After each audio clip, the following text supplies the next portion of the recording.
Hola a todos, bienvenidos a una nueva charla de nuestro ciclo de Filosofía de la Mente y Cognición. Hoy tenemos como invitado a Juan Camilo Espejo Serna. Él es filósofo de la Universidad Nacional de Colombia y es también doctor en Filosofía de la Universidad de Wageningen. Él es como profesor de la Universidad de La Sabana. Camilo, estamos muy contentos de tenerte aquí. Bienvenido y tienes la palabra. Muchas gracias por la invitación, muchas gracias por el espacio. Y la idea de hoy es juntar cositas que he estado haciendo en diferentes espacios y tratar de ofrecer una visión completa. Eso quiere decir que va a haber muchos huecos, pero mi trabajo consiste en poner una capa muy delgadita encima de esos huecos, esperando que si alguien se mete en la pata, van a ser ustedes encontrándolos y entonces vamos a ver dónde encontramos los huecos y dónde no. ¿Listo? Bien, la idea principal del día de hoy es acercarnos a una pregunta con respecto a si podemos tener conciencia de nosotros mismos en tantos sujetos por medio de la percepción. Esa es la pregunta que me interesa responder. Quiero responderlo de manera afirmativa. La respuesta es sí, pero me interesa más que apuntar a una respuesta, es el cómo. ¿Listo? Porque si nos vamos a las cosas que decía Hume, por ejemplo, en el tratado, Hume llega y dice, examina y busca y mira dentro de la percepción, de las percepciones que tiene, y dice, ese yo simple que estamos buscando, ese yo metafísico no existe, eso no lo encuentro, eso es algo del tipo de ideas que deberíamos deshacernos de ellas. Y algo parecido dice Wittgenstein. Ay, no les está cambiando las diapositivas, ¿cierto? No. Ay, no sé qué está pasando. Ahora pasamos a Wittgenstein, sí. Estamos viendo lo del ojo. Como que Bueno, listo. Y Wittgenstein en el Tractatus señala algo parecido, que si usted está buscando el yo, el yo metafísico, el sujeto metafísico dentro de lo observable, no lo va a encontrar porque así como uno no ve el ojo que ve, de la misma manera el sujeto no está en esa relación con el mundo, no vamos a encontrarlo dentro del mundo. Es decir, que parece que hay algunas razones para pensar que no podemos tener conciencia de nosotros mismos en tantos sujetos. Insisto, puede que nosotros nos veamos, podemos apreciar, pero no vamos a estar viendo al sujeto en tanto que sujeto, sino, por ejemplo, podríamos estar viendo a nosotros en tanto un objeto más del mundo. Ese es como el punto. Pero lo que me interesa es que si bien no es posible en el mismo sentido ver al ojo que ve, pues a lo sumo vemos el reflejo en el espejo. Sí hay filósofos que señalan las maneras en que somos perceptualmente conscientes de nosotros mismos en tanto que sujetos. Y eso está por ejemplo, la tradición fenomenológica, con esta distinción entre el cuerpo vivido y el cuerpo como un objeto más del mundo. El live es la manera en que nosotros percibimos el cuerpo vivido y el Körper es nada más un cuerpo, una cosa más que está ahí en eso. Entonces, no es como que no haya instancias particulares de percepción, de conciencia del cuerpo, de uno mismo, del sujeto, como sujeto, sino que están como desperdigadas por ahí. Otro de los sujetos que tienen este tipo de cosas son filósofos como Brian O'Shaughnessy, Mike Martin y Matt Sotirio, que han ofrecido herramientas parecidas que están influenciados por la tradición fenomenológica y también un poquito por estas posturas wittgensteinianas, aunque, como trato de señalar ahí, no están atados por su vocabulario y hay unas interpretaciones que uno podría estar peleando con los fenomenólogos más de Rakamandaka y decir que no es exactamente así, pero la idea es que estas herramientas conceptuales sí permiten desarrollar un marco general para la percepción que da sentido a un sujeto, a cómo un sujeto puede aparecer en la conciencia perceptual. ¿Listo? Es decir, eso me interesa el punto de contraste. Hume y Wittgenstein parecen asumir que si el sujeto ha de aparecer en la experiencia perceptual, entonces lo ha de ser como uno de los objetos de la percepción, como uno de los objetos más. Esto, sin embargo, no va a ser posible.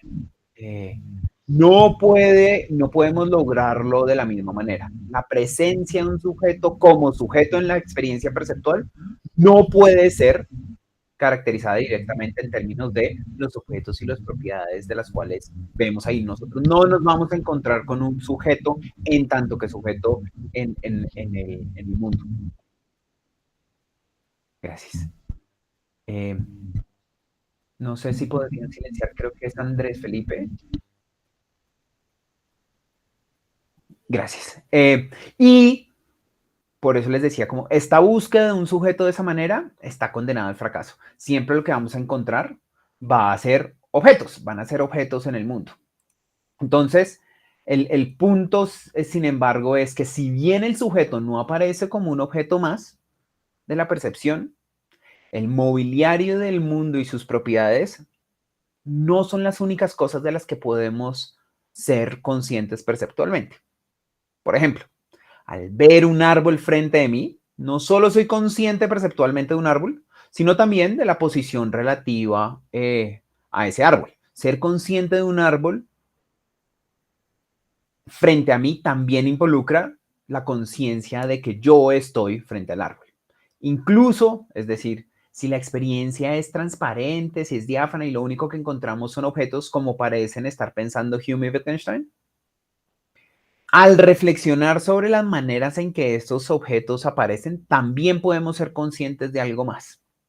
El hecho de que la experiencia sea diáfana, sea transparente y que solo terminemos encontrando objetos de esa manera, no nos impide ser conscientes de una variedad de elementos, incluido algo que no es únicamente el mobiliario del mundo, sino también, por ejemplo, cualidades subjetivas de nuestra experiencia, como por ejemplo cuando notamos que la visión está borrosa. Nosotros nos damos cuenta que en la mañana, por ejemplo, cuando estamos recién despertados y vemos ligeramente borroso porque, qué sé yo, el ojo se lo espichó uno mal y está como mal dormido y nota que su visión está borrosa, lo nota a través del hecho de que atiende a cómo están los objetos.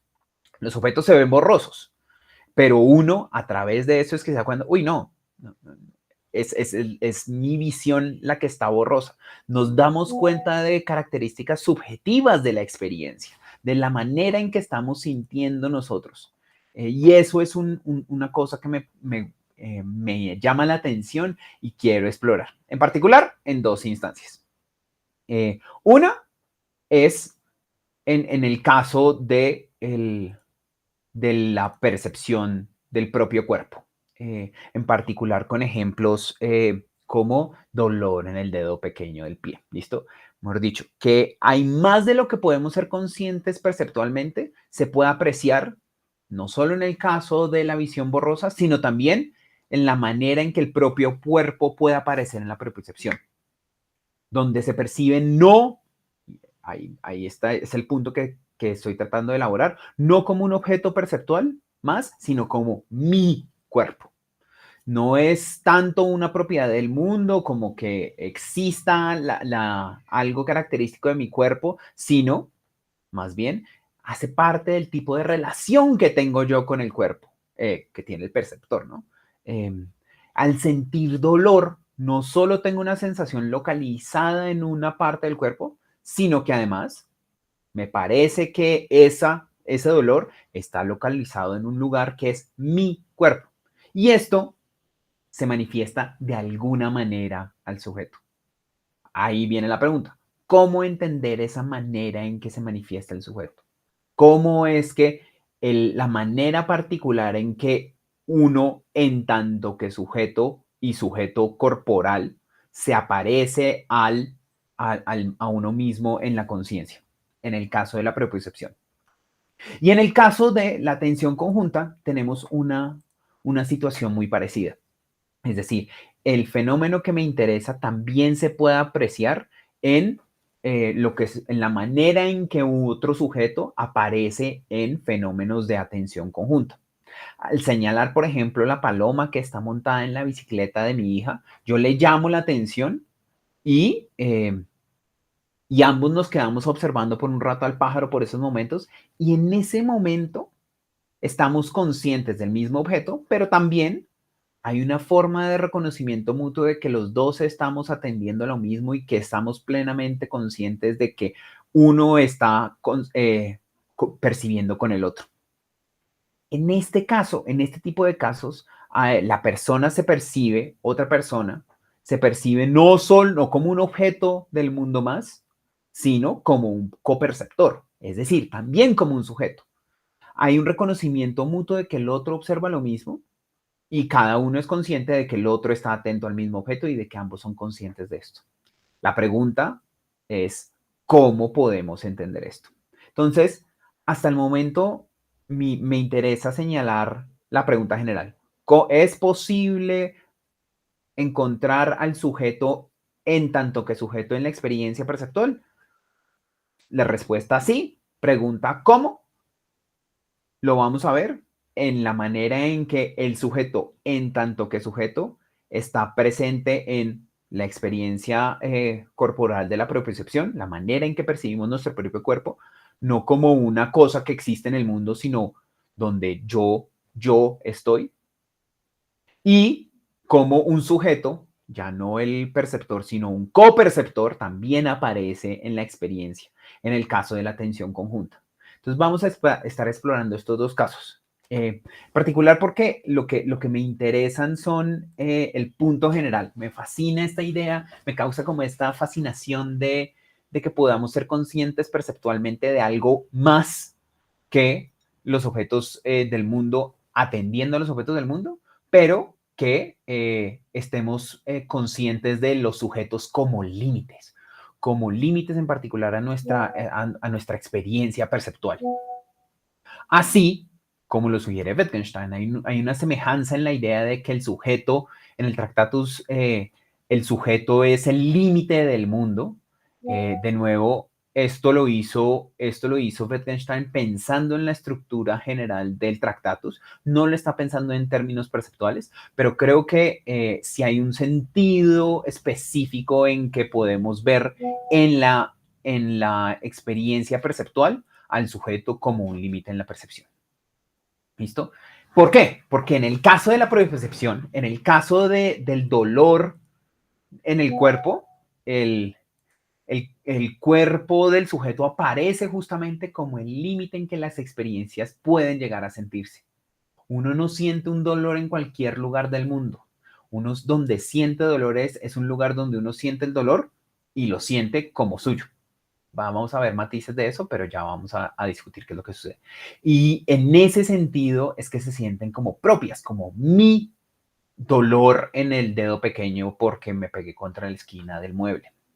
El sujeto delimita el espacio en el que se tiene la propiocepción, el sujeto en tanto que cuerpo, y es ese punto importante en que yo siento un dolor en el lugar determinado por el hecho de que mi cuerpo, el lugar en el que yo puedo sentir, en el que yo estoy, está. Entonces, de la misma manera como yo soy consciente de algunas cosas cuando tengo propiocepción, quiero decir que ahí yo estoy presente en tanto que límite. De la misma manera con la atención conjunta. Con la atención conjunta tenemos que el coperceptor aparece como el límite del posible campo de la atención. Yo me voy a centrar en los casos de atención visual, pero pues hay otros datos de atención multimodal que son un poco más complejos, pero creo que en últimas, en principio se podría hacer algo parecido.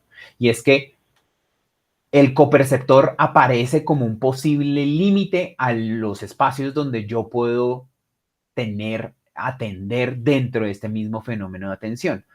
el coperceptor aparece como un límite a la atención conjunta. Si yo me salgo de esos límites, pues efectivamente dejo de estar en un episodio de atención conjunta. Si yo estoy atendiendo en conjunto con mi hija al árbol y yo volteo radicalmente, ahí va a haber una posibilidad de que se rompa con el episodio de atención conjunta, y ahí es porque justamente los límites ya no concuerdan.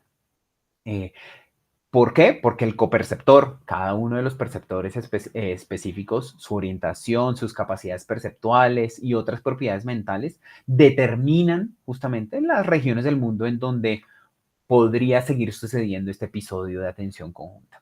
Entonces, con eso, el plan es el siguiente. Primero, una introducción general, que ya la pasamos, bien.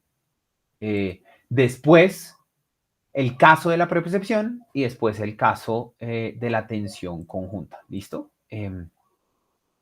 Bien, entonces vamos a ver el caso de la propiocepción. El desafío particular en el caso de la propiocepción surge de una pregunta sobre la naturaleza de la percepción corporal y la aparente manera especial en que uno experimenta su cuerpo desde adentro. Esa manera a veces se pone, es una de las maneras donde a veces se pone como el live está presente o cómo se siente el cuerpo vivido, y eso vale la pena mirarlo. Por ejemplo, en casos ordinarios de conciencia corporal, como el sentir un dolor en el pie, implican lo que parece ser un sentido de pertenencia. Como les decía, al sentir el dolor, no solo tengo una sensación en un espacio en una parte de un cuerpo, sino que además es una parte de mi cuerpo. Eso es muy importante. Y esto es el tipo de cosas que va de la mano de lo que respalda juicios como los que señala Evans de inmunidad del error por malidentificación, porque ya está incorporado algo ahí, una información adicional que la hace relevante, la forma de autoconocimiento. Hay dolor, pero es un dolor que está en un cuerpo y no en cualquier cuerpo, sino en mi cuerpo. Y entonces uno puede decir, mire, las sensaciones corporales pueden sentirse como si estuviesen en una parte del cuerpo que uno no tiene, como por ejemplo en el caso de miembro fantasma o en las ilusiones de mano de goma. Pero se sienten como si estuviesen efectivamente en su mano. El dolor en un miembro fantasma se percibe como un dolor en lo que parece ser mi mano, incluso si no existe tal. Las cosquillas en la mano de goma cuando se está haciendo la ilusión se perciben en lo que parece ser mi mano, incluso si es una mano de goma. Entonces, aquí viene el reto y es cómo podríamos diferenciar entre las experiencias táctiles de nuestro propio cuerpo y el tipo de experiencia perceptual que tenemos de nuestro propio cuerpo desde adentro. ¿Cuál es la diferencia entre cuando yo toco mi propia mano con mi mano izquierda con la mano derecha, donde no necesariamente podría estar sintiendo que es mi mano en esa experiencia? Piense que que tengo la mano dormida y trato de agarrar la mano. No hay nada que me diga que la mano que estoy agarrando es mi mano. Pero a diferencia de cuando yo en la experiencia perceptual misma siento ese sentido de pertenencia de mi mano. ¿Cómo podría cómo podría describirse el carácter fenoménico de esta pertenencia en términos de los objetos y las propiedades? Es muy parecido el reto al que estábamos hablando. Estamos tratando de mirar cómo es que damos cuenta de algo que no está ahí, el sujeto, la pertenencia, a partir de los objetos y las propiedades. ¿Qué podría llegar a ser la propiedad experimentada como la pertenencia? Y ahí hay un montón de discusiones, pero me interesa en particular la propuesta de Mike Martin. Martin lo que dice es que, mire, solamente en virtud de la relación espacial la logramos. Que una sensación se siente en una ubicación particular, ya es sentirla como si fuese su propio cuerpo. Y dice Martin, what marks out a felt limb as one's own is not some special quality that it has, but simply that one feels it in this way. Lo que determina que este pedazo de cuerpo particular es el propio no es una condición especial, una propiedad especial del cuerpo, sino la manera específica en la que uno lo está percibiendo. Entonces, uno puede tomar esto para decir, el cuerpo que se siente, en el que se sienten sensaciones, se siente como el propio cuerpo. Y uno puede decir que no. Entonces, para poder defender esta postura, necesito dar cuenta de las razones para decir que no y tratar de contraargumentarlas. Una manera de decir es, venga, no, todos estos casos de propiocepción son muy enredados y yo no tengo tan claramente fijo esto de la pertenencia y de que de verdad uno sienta desde adentro eso. Estos me parecen más difíciles de lidiar porque sería una forma de eliminativismo con respecto a esa sensación. Podemos hablar de las razones para adoptarlo, pero por el momento creo que voy a seguir de largo. Si quieren podemos hablar después en las preguntas sobre cómo lidiar con esos casos. Lo que sí deseo examinar son algunas presentados por Frédéric de Vignemont en un libro llamado Mind the Body, porque ella ofrece dos tipos de casos para decir que no deberíamos estar pensando en el sentido de pertenencia de esta manera. Uno son las sensaciones referidas y dos son los casos de somatoparafrenia. Ya hemos hablado en algunas ocasiones de la somatoparafrenia en este espacio, pero les recuerdo, son casos de pacientes que sufren una patología que pueden experimentar sensaciones corporales, además en una parte del cuerpo, pero que justamente por la patología dicen, no, esto es la mano de mi hermanito, de mi tía, de mi abuela o qué sé yo. ¿Listo? Entonces, vamos con las sensaciones referidas.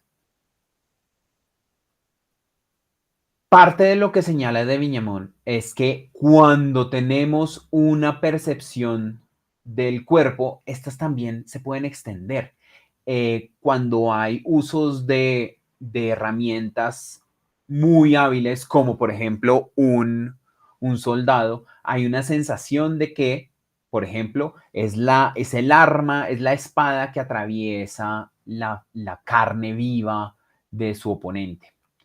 Y ahí el punto es que las herramientas se incorporan de una u otra manera en las representaciones corporales y que entonces el uso de una herramienta y la proficiencia con la herramienta podría extender el sentido del propio cuerpo. Y sin embargo, no se extiende el sentido de pertenencia, como por ejemplo sí en el caso de unas ilusiones corporales como la mano de goma. Ahí rápidamente pongo el de la ilusión de la mano de goma si no la conocen, donde se siente la mano como propia. El soldado no siente conscientemente su arma como parte de su propio cuerpo, a pesar de que sí tenga, por ejemplo, algunas de las propiedades generales sobre eso. Sí siente que atraviesa, pero no lo siente como suyo.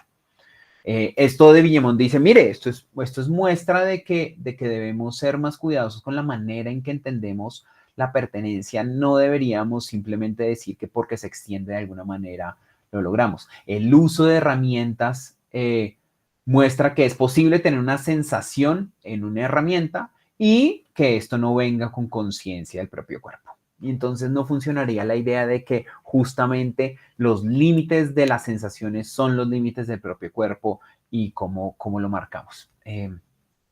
Yo creo que no hay un problema acá y en parte eso tiene que ver porque, pues, el punto general no es claro que las extensiones de los sentidos funcionen exactamente de la misma manera que el sentido regular no extendido. Una extensión puede alterar muchas de las cosas de nuestro sentido original, es decir, y en particular el sentido de pertenencia perderse. Este fallo en transportar el carácter completo no es inusual. Y si lo vemos en los casos de sustitución auditiva, aquí tengo la foto de Paul Bajirrita que a finales del siglo XX trata de hacer lo que tiene en mano es el sensor que se pega a la espalda y ese sensor lo que hace es traducir la información visual que recibe de la cámara en una sensación táctil en la espalda.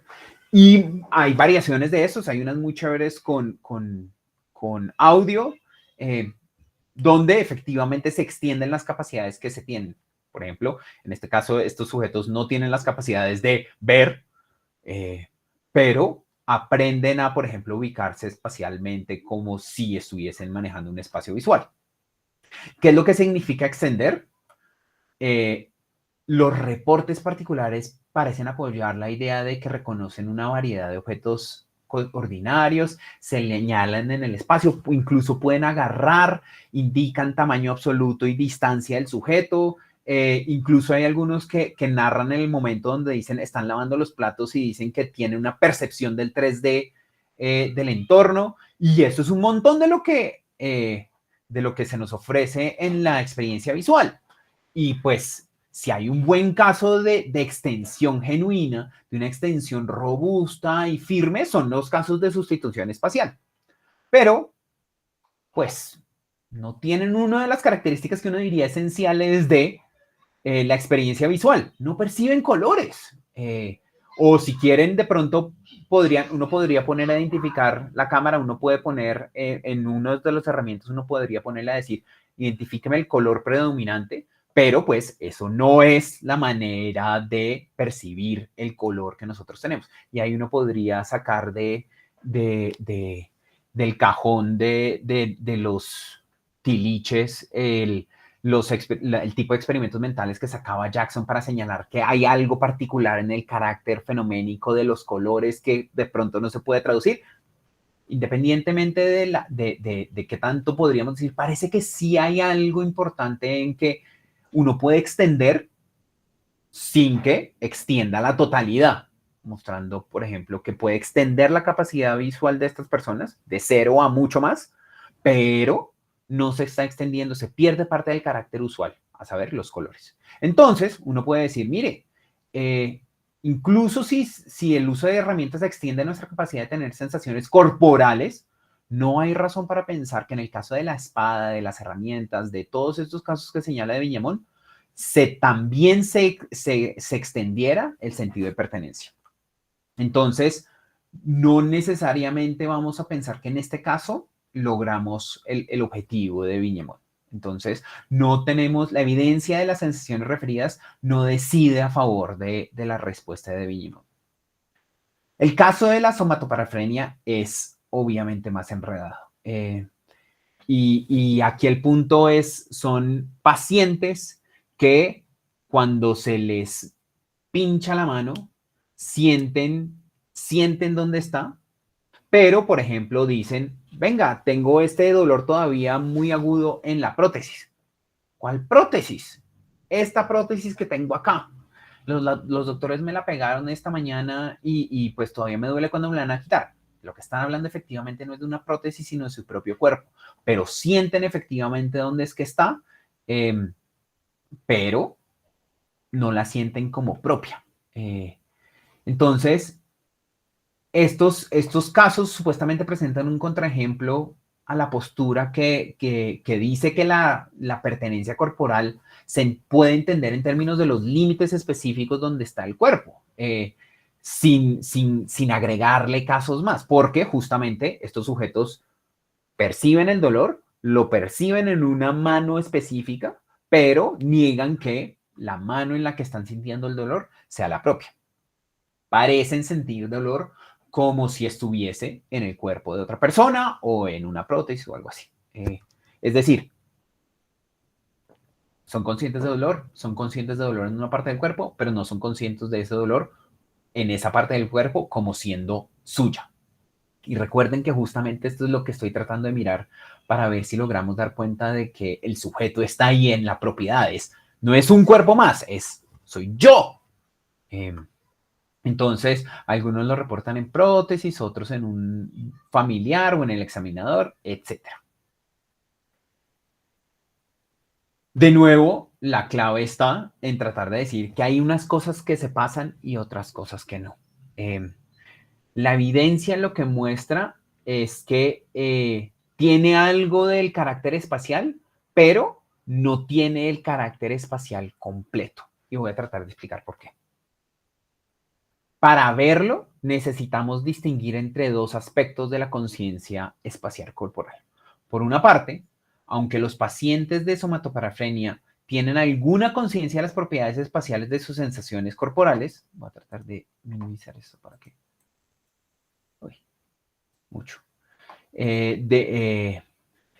Alguna conciencia de las propiedades espaciales de sus sensaciones corporales, como que les digo, saben identificar dónde están, carecen de otras, carecen de conciencia de otras propiedades espaciales.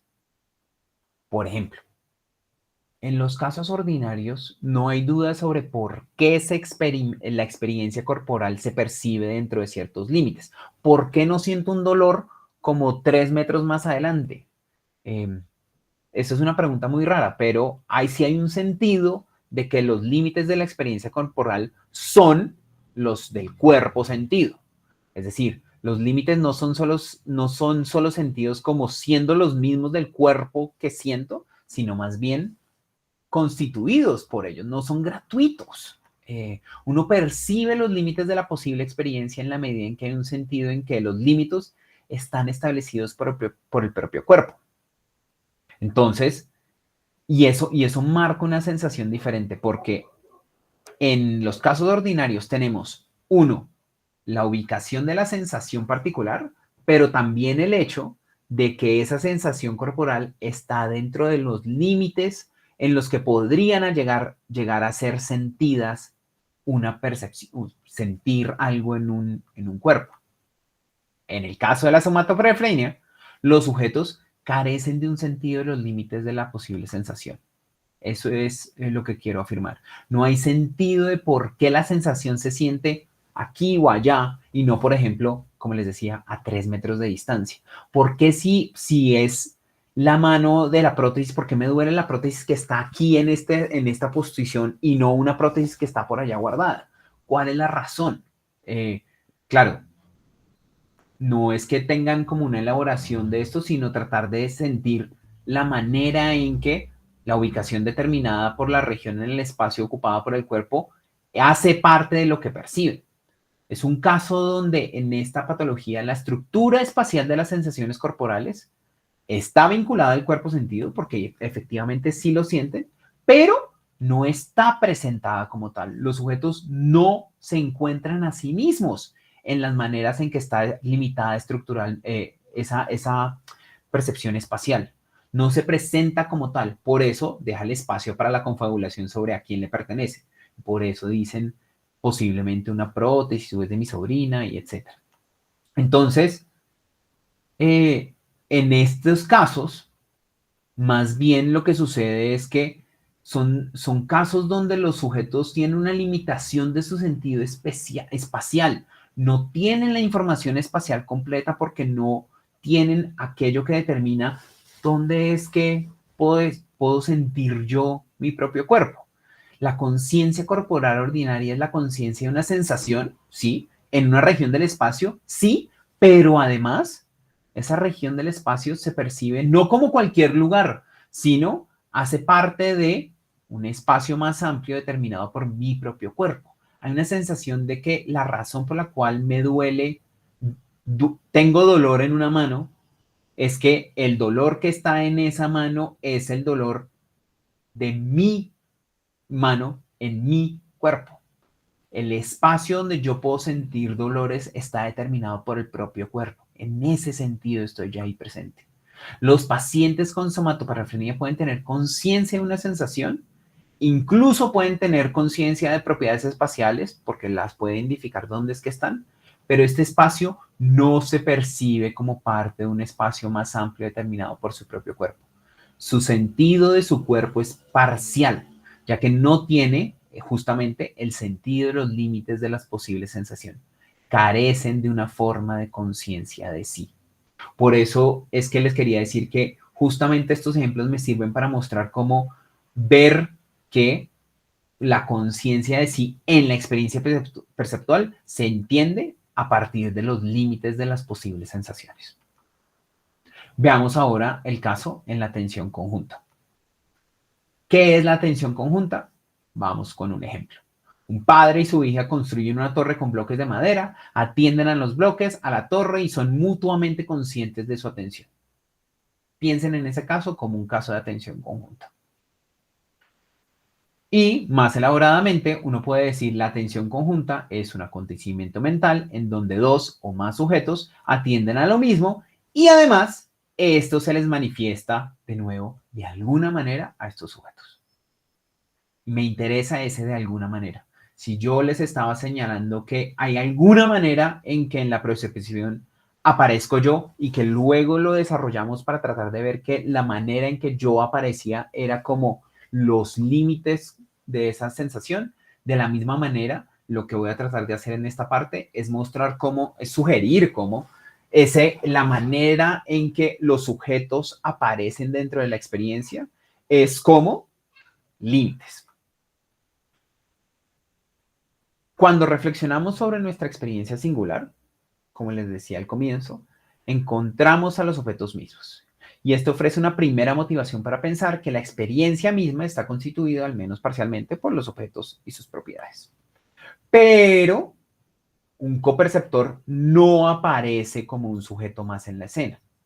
En el caso de la visión, no es que yo vea a mi hija por el rabillo del ojo y por eso es que tengo experiencia conjunta, porque si fuese así, sería un objeto más, no como coperceptor. No puede aparecer dentro de como uno más de los objetos del mundo. Entonces, la idea es que el coperceptor, ese otro sujeto que aparece, no aparece como un sujeto, sino aparece de manera análoga a como el sujeto propio de la percepción aparece. Es decir, que los sujetos, en los casos de atención conjunta, aparecen de una manera parecida. ¿Y cuál es esa manera? Necesitamos tratar de entenderla. Entonces, ¿cómo es que yo, como sujeto, aparezco en mi conciencia del mundo?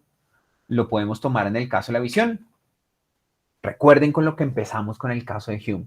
Nunca puedo atraparme a mí mismo en ningún caso sin una percepción y nunca puedo observar otra cosa que la percepción misma. No está el sujeto ahí. El sujeto no aparece en la experiencia visual como un objeto más. A diferencia de cómo parece que sucede en la propiocepción, porque parece que ahí sí hay un sentido de especial aspecto ahí. Pero en el caso de la visión, por ejemplo, parece que no vamos a encontrar un sujeto. Y sin embargo, como les decía, si hay instancias en que hago juicios sobre mí mismo, como el sujeto perceptual, con base en la experiencia visual. Ejemplo, tenemos el árbol frente a mí, se me presenta un árbol y entonces yo puedo decir algo sobre la relación espacial relativa, la posición espacial relativa entre esos dos objetos. Yo aprendo algo sobre mí mismo cuando veo un árbol, porque yo puedo decir, yo estoy frente a un árbol, asumiendo casos de percepciones verídicas, obviamente. Soy consciente de una multiplicidad de cosas. En palabras de Evans, queremos permitir de la misma manera que un sujeto pueda saber que está enfrente de una casa simplemente por percibir una casa. Por supuesto, lo que percibe no consta en ningún elemento que corresponda a un yo en el juicio. Estoy frente de una casa, simplemente es consciente de una casa. Pero si queremos interpretar que un juicio hecho sobre esta base tiene el contenido, yo estoy frente de una casa, debemos tener razón para suponer que el sujeto considera que él mismo reconoce la existencia del estado de cosas precisamente de la misma clase que se da cuando, por ejemplo, hay un coche enfrente de una casa. Está ahí uno de una u otra manera en la conciencia. Entonces, aunque el sujeto perceptual no aparece como un objeto en su experiencia, esta sí justifica juicios sobre sí mismo como sujeto perceptual. ¿Cómo? La respuesta sencilla es que sí se presenta a sí mismo en la experiencia. De nuevo, podemos debatir que no aparezca, pero queda la pregunta, ¿cómo? ¿Cómo es que aparece? Porque claramente no aparece como un sujeto más. Recuerden los ejemplos de Wittgenstein y de Hume, señalando que con no aparece como algo más en el mundo. Yo no veo al sujeto en tanto que sujeto cuando me veo en un espejo porque me vea reflejado ahí, sino que tiene que ver con algo diferente. ¿Cómo es que se presenta a sí mismo? Yo sé que estoy corriendo un poquito, pero prefiero presentar la totalidad del aspecto y ya luego, si acaso, en las preguntas nos podemos devolver. En el caso de la visión hay una tentación a pensar que no sucede de esa manera, porque el caso de la propiocepción es muy específico, es un caso de un sentido súper extraño y ahí podemos discutir si hay pertenencia o no, pero los casos de la visión son interesantemente comunes y vamos a tener más complicaciones. Por eso es necesario introducir una discusión sobre la forma en que hay más aspectos en la experiencia perceptual que únicamente la conciencia de los objetos y sus propiedades. Y para esto una cita de Mike Martin, que voy a tratar de subirle el zoom para que se vea mejor. Dice Martin, we can think, podemos pensar de la experiencia, en la experiencia visual normal de una experiencia, no solo como experiencia, como una experiencia no solo de objetos localizados en el espacio, pero también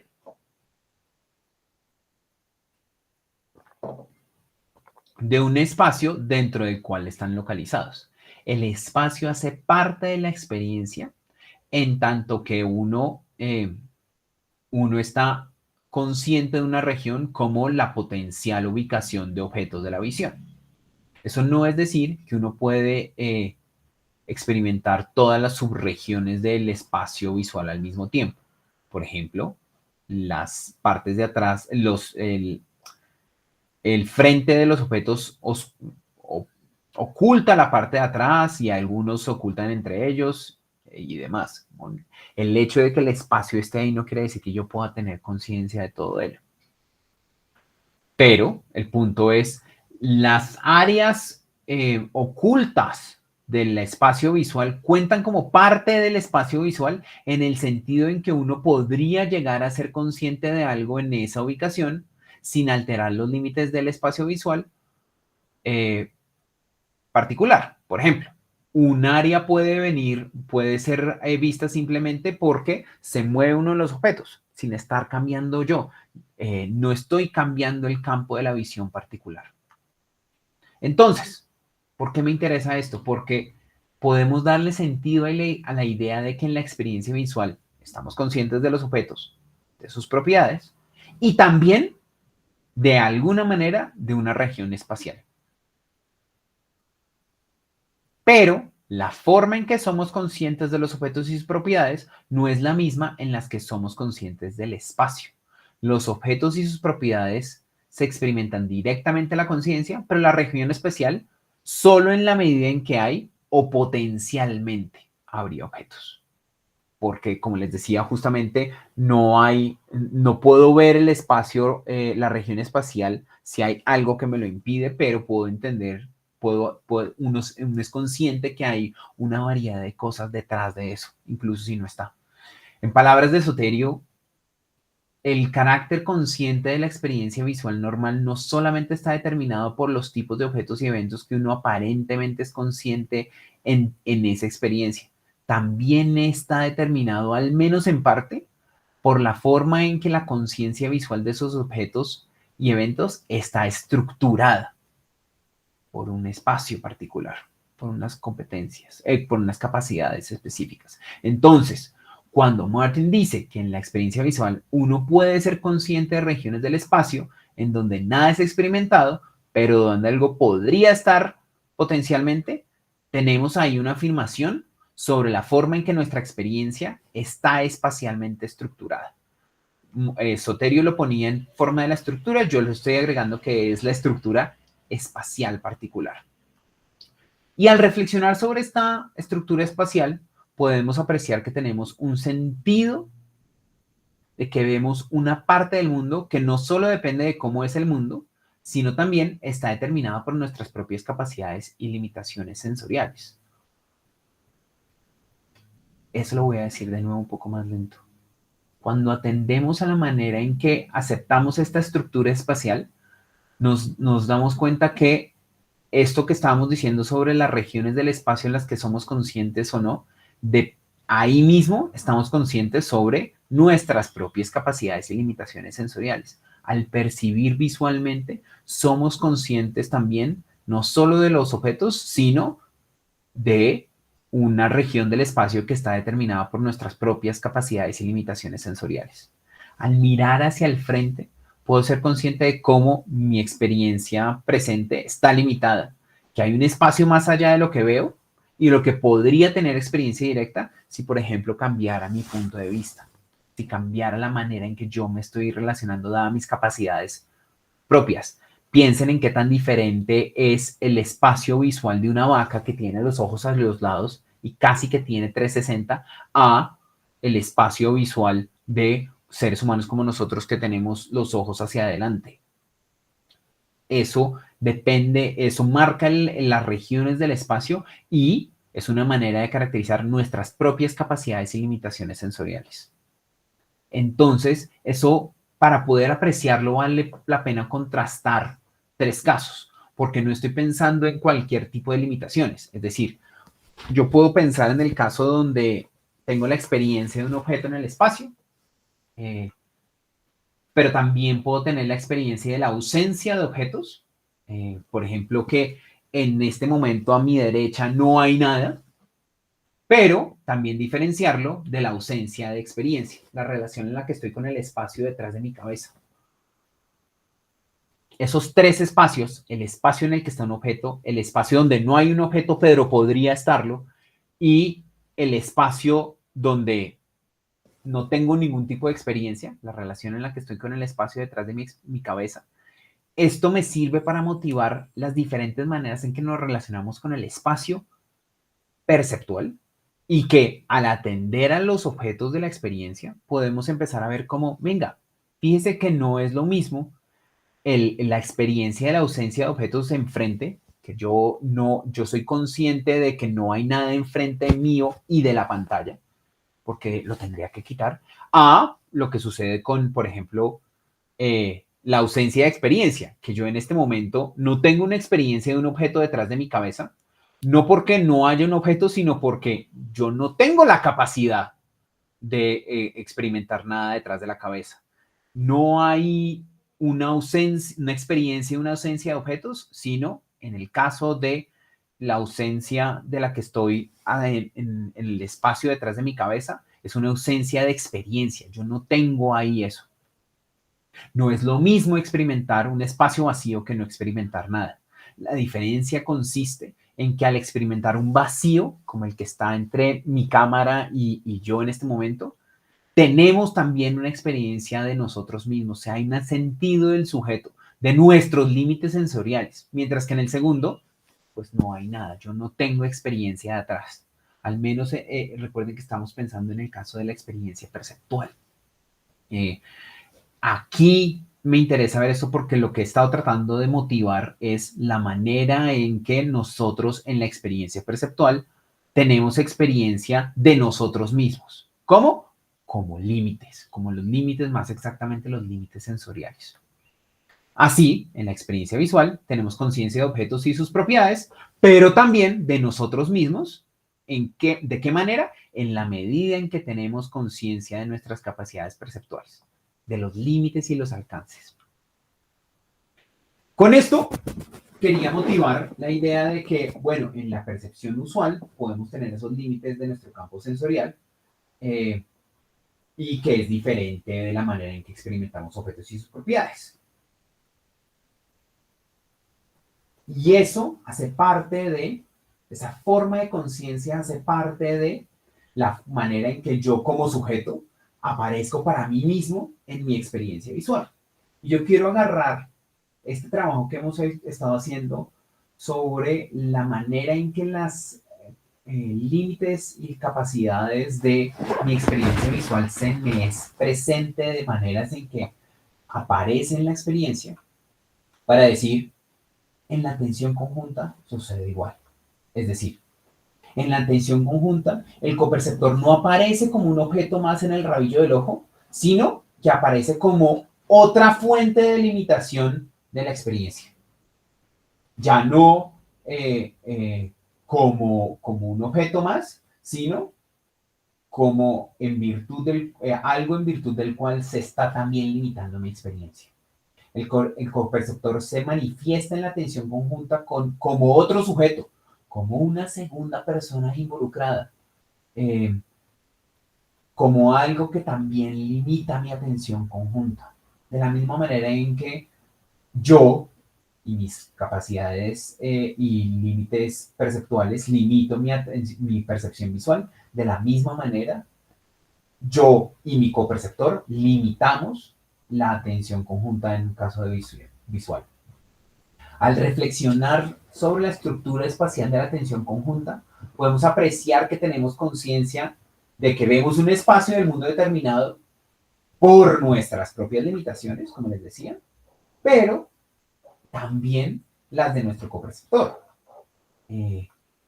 Al atender a un objeto junto con otro, soy consciente de cómo mi actual experiencia en objeto está enmarcada en un espacio que responde no solo a mis limitaciones sensoriales, sino a cómo esas limitaciones encajan con las limitaciones de otro sujeto con quien estoy en esa atención conjunta. Las limitaciones, no hay que pensarlo de muchas maneras. No, yo en la atención conjunta,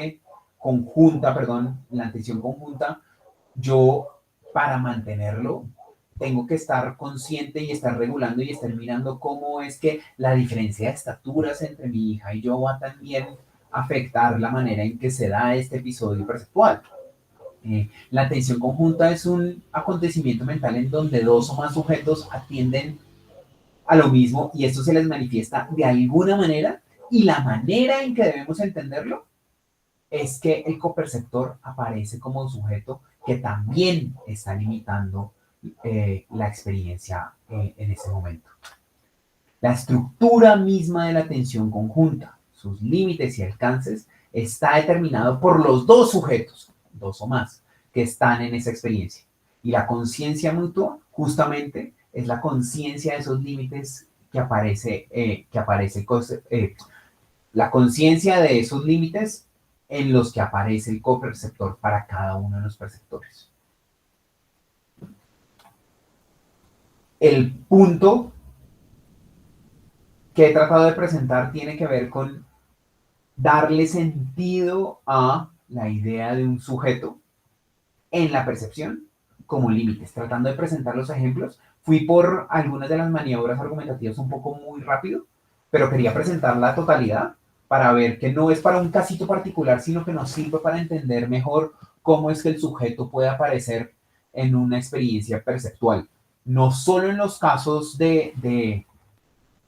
los casos súper específicos y quizás extraños de la percepción, sino en un caso común como el de la experiencia visual, pero para enfatizarlo en el caso de la atención conjunta, donde no solo aparezco yo como sujeto, sino que aparece otro. Entonces son tres momentos, por eso les decía que prefería presentar la totalidad y luego ir discutiendo pedacitos, y creo que alcancé los 50 minutos sin pasar. Muchísimas gracias. Muchas gracias, Juan Camilo. Bueno, pasamos entonces a la parte de discusión. Por favor, levanten la mano si tienen preguntas. Pueden usar el botón de la mano de Google Meet.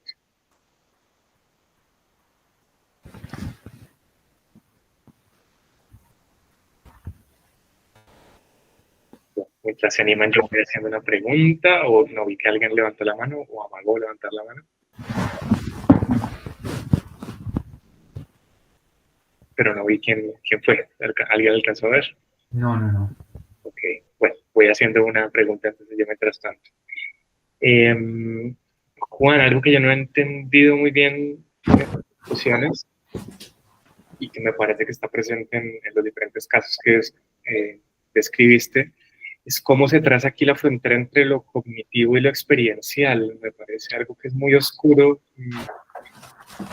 Creo que es relevante porque en muchos de estos casos cabe la hipótesis de que lo que está ocurriendo es algo cognitivo, y que no hay ninguna diferencia interesante o relevante a nivel experiencial. Por ejemplo, en el caso de la atención conjunta, creo que es en el que es más plausible decir que hay algo cognitivo. Entonces, si hay atención conjunta, nos coordinamos y demás, pero mi conocimiento y conciencia de que la otra persona también está percibiendo el objeto es algo cognitivo. Yo tengo creencias al respecto, tengo conocimiento, información que fluye a través de la cognición, y ya nada está pasando a nivel de la experiencia que sea especialmente notorio. Y quizás se podría plantear lo mismo en el caso de la somatoparafrenia. Tal vez estas personas lo que las caracteriza es que tienen creencias muy exóticas acerca de sus miembros, pero quizás en lo que refiere a la experiencia no se diferencian de una persona normal. Esa es una hipótesis que quizás se pueda refutar, pero es una hipótesis que cabe y no entiendo muy bien cuáles son las motivaciones para no considerarla en estas discusiones. Bien, muchas gracias por la pregunta porque esto permite como mostrar por qué estos casos particulares son relevantes. Y es que, sobre todo en el caso de la atención conjunta, si uno trata de dar una explicación del fenómeno de la atención conjunta basado en algo cognitivo más elevado, pierde el rol como la explicación en términos del desarrollo, porque la idea es que la atención conjunta está siendo utilizada como uno de los fenómenos básicos para explicar la cognición social. Es decir, si para explicar la atención conjunta tenemos que apelar a, por ejemplo, creencias compartidas, baila, se caen muchas de las cosas que se están utilizando de la atención conjunta, como los roles explicativos que se le dan a la atención conjunta, porque la idea es, la atención conjunta es la base del lenguaje, de la comprensión de otras mentes, mucho, mucho, mucho antes de que exista una capacidad de tener conciencia de otros, como estados mentales súper elaborados. Por eso resulta clave, sobre todo para el caso de la atención conjunta, poder decir, en estos casos tenemos que explicar tenemos que dar cuenta de cómo el sujeto aparece de una manera perceptual en la experiencia, porque lo que queremos hacer es fundamentar modos de cognición ya más elaborados. Y la pregunta es, ¿cómo? Bueno, apelando a un fenómeno que también es social, también hay cognición social, pero es menos elaborado. Entonces, en el caso de la atención conjunta se está buscando como el mínimo común denominador para la cognición social y se apunta a eso. Entonces, hay razones justamente como argumentativas para tratar de decir, sí, podría ser. Y hay algunos que tratan de desarrollar una teoría de la atención conjunta así, pero si hacemos eso, no le podemos dar el rol en el desarrollo. Y pues el chiste en este caso es que, en general, a la hora no es que no se pueda explicar en términos cognitivos, sino que si lo explicamos como elementos básicos, podemos utilizarlos a su vez para explicar otros fenómenos. En el caso de la atención conjunta queda mucho más fuerte con esa explicación. Entiendo, gracias. Voy a aprovechar la ocasión para hacer mi contrapregunta, aprovechando que somos pocos, simplemente porque temo que quizá el punto se pierda y me queda una duda adicional. Claro, entiendo, eso es una buena motivación, pero quizá la objeción presupone que no hay una diferencia entre lo que podríamos llamar cognición de primer orden y de segundo.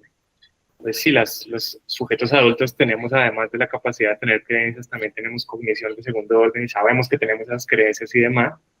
Y presumiblemente con un niño pequeño eso no sucede, quizás solo tiene cognición de primer orden, pero si así fuera, pues creo que la objeción no opera, ¿no? Porque lo que se estaría proponiendo es simplemente que la atención conjunta requiere cognición de primer orden, creencias, procesamiento de información que ocurre en el nivel cognitivo, pero eso no implica que haya también de parte de esta persona una conciencia de que tiene esas creencias y demás.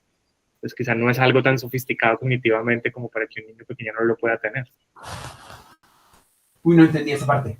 Es decir, la respuesta trataba de decir no solamente que teníamos que tener creencias de creencias, sino creencias en absoluto. Es para tratar de decir que la motivación general es tratar de no apelar a creencias para poder explicar cuáles son los primeros pasos en poder llegar a tener, por ejemplo, entre 3 y 4 años cuando se empiezan a desarrollar los casos de creencia falsa. ¿Qué es lo que está sucediendo ahí? ¿Qué es lo que en las etapas del desarrollo está empezando a suceder ahí? ¿Y por qué se da? Tratando de entenderlo en términos de las formas más sencillas de conciencia de otro sujeto, como sujeto, no de una persona más. Y entonces por eso se apela como a este fenómeno como un fenómeno no cognitivo.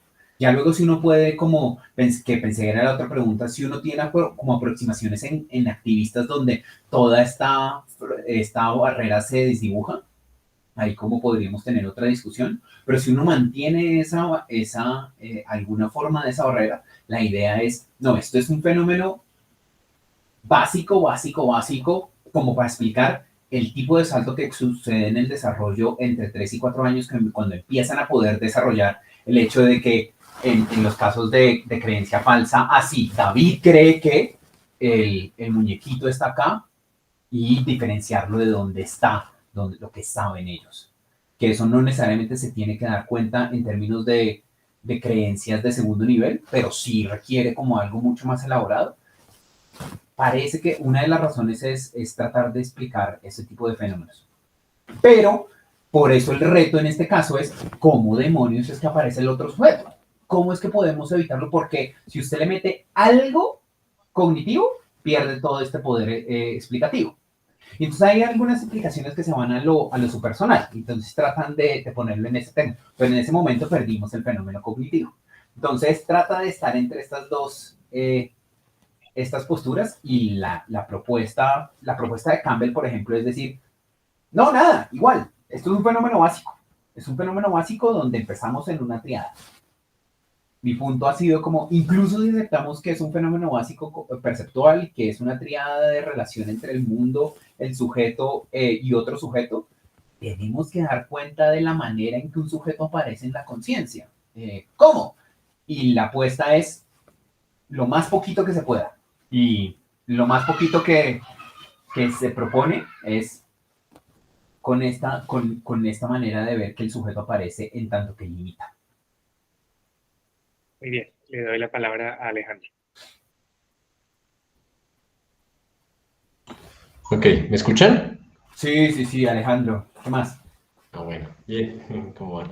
Tengo dos, bueno, casi estoy a punto de hacer la filosofía, de decir, más que una Exacto. pregunta, tengo un comentario. Yo más que una pregunta tengo otro ensayo que dice algo contrario. No, pero voy a ponerlo en términos de preguntas, lo prometo. Me gustó mucho la manera en la que usted respalda la interpretación como martiniana como de la ownership, Pertenencia, le dije, pero... pertenencia, como de la pertenencia como algo ligado como a la espacialidad, ¿no? Y me parece que como incluso el mismo Martin y otra gente influida por él lo ha defendido, es diferente, es que haya contenido espacial sin más, pero no en el sentido de los límites de esa espacialidad, que me parece que ese punto valdría la pena subrayarlo harto en la aproximación que usted tiene ahí. Porque eso puede ayudar a explicar, en efecto, de una manera alternativa a la que propone de Viñemot, explicar la somatoparafrenia. Entonces me pareció súper interesante. Lo que quería preguntar es, bueno, ¿qué sucede como en el caso inverso? En el caso inverso porque estamos hablando, oigan, mire que podemos tener sensaciones sin ownership, ¿sí? Que es lo que está tratando de hacer de Viñemot con la somatoparafrenia. Pero podemos tener el caso inverso en el que tenemos ownership aunque no tengamos sensaciones con contenido espacial, ¿sí? Ni el que usted propone, ni el de la espacialidad sin más, sino sensaciones en absoluto, aunque haya ownership, ¿sí? Y ahí lo que hace de Viñemot es decir, mire, que la explicación no es espacial, la explicación es afectiva, ¿sí? Y los ejemplos de ownership, de pertenencia sin sensaciones, pues uno muy básico, muy común, es el caso de cuando uno está anestesiado. Si no tiene anestesia, si no tiene anestesiada una extremidad, por ejemplo, eh, no hay como pérdida de la pertenencia, pero el caso como más dramático pues es el de Ian Waterman, ¿no? En el cual tenemos que sigue habiendo pertenencia, digamos, sigue sintiendo que ese es su cuerpo, pero pues él no tiene ningún tipo de propiocepción y por lo tanto no tiene ningún tipo de sensación corporal del cuello para abajo. Y la primera es esa, es como funciona para la somatoparafrenia, probablemente, pero ¿cómo haría uno para que funcionara, por ejemplo, la desaferentación? Es la primera pregunta. Bueno, pero Hágale, hágale. espérame un tantico. Es que justamente esto sirve para responder un poquito a la inquietud de David, y es que si uno no le pone los límites a que para qué quiere el fenómeno, puede ponerlo a un nivel cognitivo o a otro espacio, como puede ponerlo aquí, allá, donde quiera. Fíjese que ahorita justamente en el caso de la atención conjunta pensamos en la posibilidad de entender la atención conjunta como creencias de primer orden o nada de creencias. Y pues hay un montón de variedades. Yo creo que eso es lo que sucede con Ian Waterman. Mejor dicho, la razón por la cual él se puede mover después cuando atiende a su cuerpo es, no, mejor dicho, si me acuerdo bien del caso, él puede moverse, pero tiene que estar mirando su propio cuerpo, si no se va de jeta contra el planeta. Al menos en buena parte, parece que al final no, digamos, ya viejito parece que él puede sí. andar sin mirar el cuerpo, como que él Sí, asume. yo no he leído el libro que luego sacó, eso me parece muy chévere como ver también ese punto. Ese está como en veremos. Pero creo que ahí lo que sucede es una extensión. El caso de Ian Waterman es una extensión. Es decir, por lo que está haciendo es, así como estos sujetos, como el caso de Bajirrita y los más contemporáneos, donde hay una sustitución de una información que está en un lado que para mandarla en el otro, él lo que ha logrado es sustituir la sensación corporal desde adentro por medio de una sensación, por medio de la visión, de la ubicación espacial visual. Por eso señalaba eso. Eso dependería de la respuesta. Pero en todo caso, el hecho de que en el caso de Ian Waterman suceda no quiere decir que va a suceder de la misma manera que en nosotros. Yo ahí estoy, por eso estoy tentado a pensar que en esos casos no hay sentido de pertenencia propiamente. Es algo más parecido a lo que sucedería en las extensiones. Logra muchas cosas, logra hacer algo que se parece mucho, pero no hay propiamente. Porque sucede lo mismo que en la anestesia. En el caso de la anestesia, no hay pertenencia, no hay un sentido de la pertenencia. Yo sé que es mi cara, pero yo no tengo conciencia de eso justamente. Sería como Menos mal, porque para eso estoy pagándole al anestesiólogo. Mejor dicho, claro. en el O sea, punto sería como principal de dice esto. David, que la pertenencia, si hay, es cognitiva y no experiencial. Exacto, es mucho más Sí, elevado. es que es experiencial la pertenencia en la Sí, anestesia. claro, porque ella lo está poniendo, Estaría en desacuerdo, claro.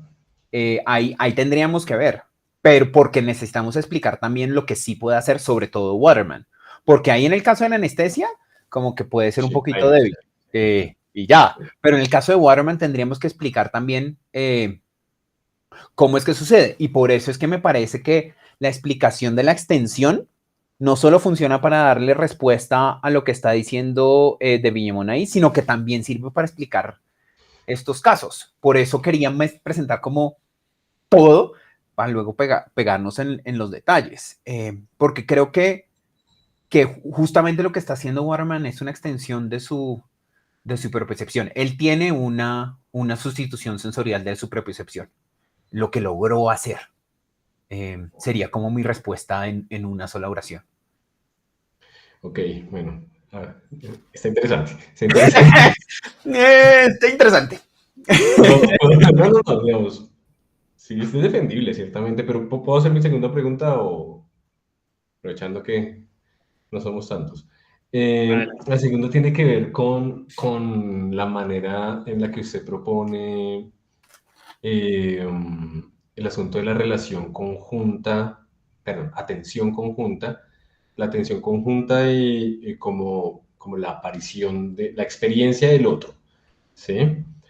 Um, y pues me hizo pensar en Gibson, ¿sí?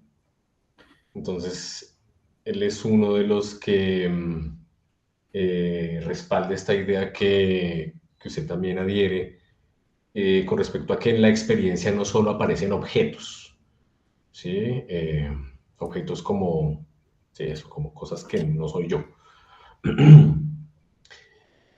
Y él dice como, mire, entonces, algo semejante a lo que usted estaba señalando, entonces mire que los límites de su campo visual, eh, de hecho, las características, algo que se estaba señalando, digamos, la diferencia de estatura, ¿sí? Digamos, como cuando uno abre los ojos sabe si está acostado o si está sentado, ¿sí? Uno no solo se informa por la vista sobre si está acostado, ¿de acuerdo? Pero pues, si uno abre los ojos y dice estoy acostado o alguna cosa así por el estilo, ¿sí? Entonces, esto me parece que funciona para decir como, mire que en mi experiencia visual aparece algo que no son solo los objetos que yo percibo, ¿sí? Sino aparece algo que no es un objeto que yo percibo, sino que aparezco yo, para decirlo de alguna manera muy, muy coloquial. Pero ese tipo de consideraciones sirven es para decir que, listo, no aparece, en mi experiencia no solo aparecen objetos, sino que en mi experiencia aparezco yo, pero, pero hasta ahí llega, ¿sí? No funcionarían ese tipo de consideraciones para decir que hay otros sujetos, Sí. ¿sí?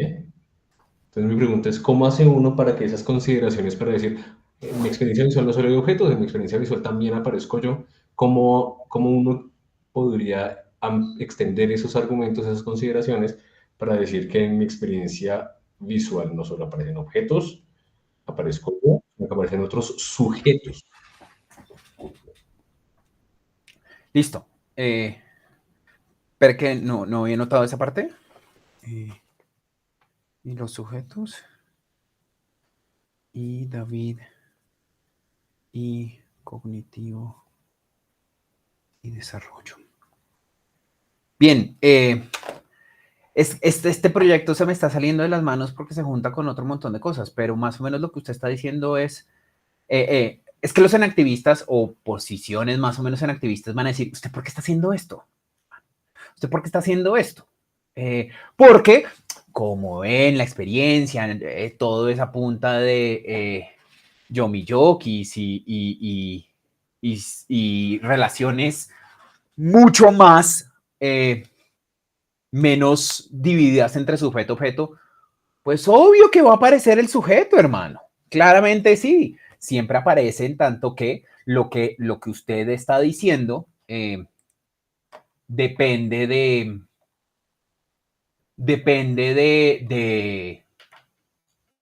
de lo que está viendo. ¿Dónde estaba? Es que eso fue un párrafo que quité. Ay, lo quité. Bueno. Y los enactivistas siempre van a reconocer ese tipo de cosas. Como en la percepción, está uno metido en tanto que la percepción depende de las capacidades sensorimotoras o utilice su vocabulario enactivista favorito, afórenses, lo que sea.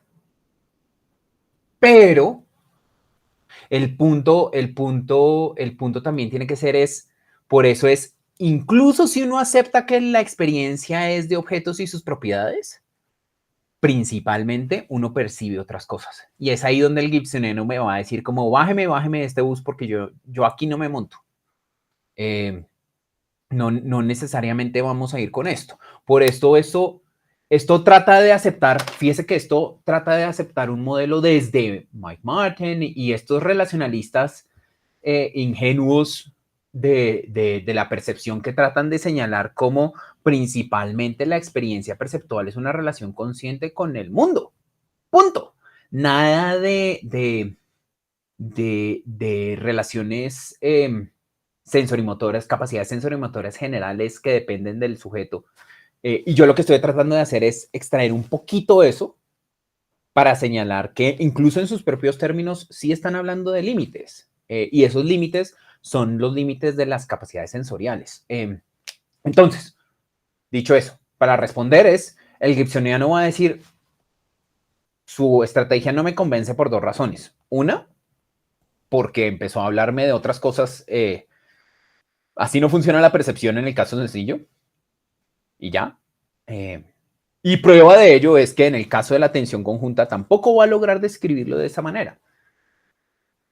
En cambio, yo lo que quiero hacer es, no, fíjese cómo incluso si uno acepta una visión de la percepción súper ortodoxa en términos de objetos del mundo, podemos darle un espacio a esto. Esto es un marco general que puede funcionar para varias alternativas. Y yo creo que en últimas puede funcionar para algo gibsoniano, pero tendría que pensarlo. Pero creo que el gibsoniano se me bajaría del bus mucho antes cuando le empecé a hablar de objetos en el mundo y eso. Entonces, hay que ir cerrando algunas de las avenidas, pero sí. Entonces, en respuesta, creo que el gibsoniano sí puede decir eso y pues si lo quiere decir, lo puede decir. No tengo, mi idea no es convencer al gibsoniano en el caso singular. Es, si usted me acepta el caso singular, acépteme el caso del conjunto. Lo que pasa es que el gibsoniano no se va a montar en este bus en esta primera etapa. A pesar de que digamos algo parecido en un sentido. ¿Sí? ¿Más o menos? Sí, de acuerdo. Y sino que probablemente algunos de esos activistas como más de vena fenomenológica pueden decir como, no, esto se la tengo más fácil para introducir al otro como sujeto en la experiencia. Sí. Y no ahorrándome como un poco el esfuerzo conceptual, pero pues bueno, sí, obviamente es una decisión teórica.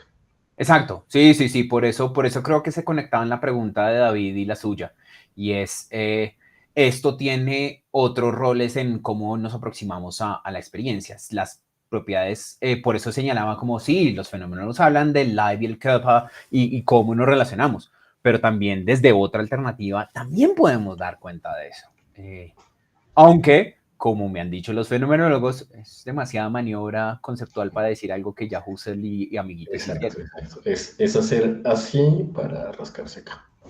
Exacto. Según ellos, por supuesto, pero no, según ellos, pero yo no pienso que es tampoco tan fácil. No, pero por eso yo creo que muchas de las cosas que hacen O'Shaughnessy, Martin y Sotivio sí están alimentadas por la tradición fenomenológica. Definitivamente sí.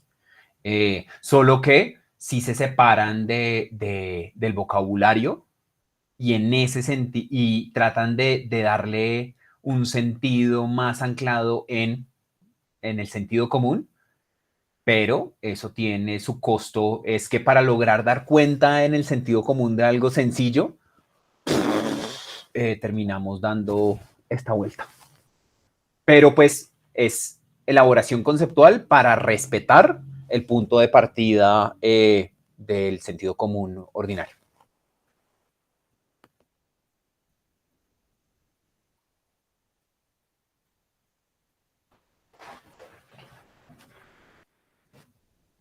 ¿Más dudas, preguntas, inquietudes, críticas? ¿Algún fenomenólogo por ahí?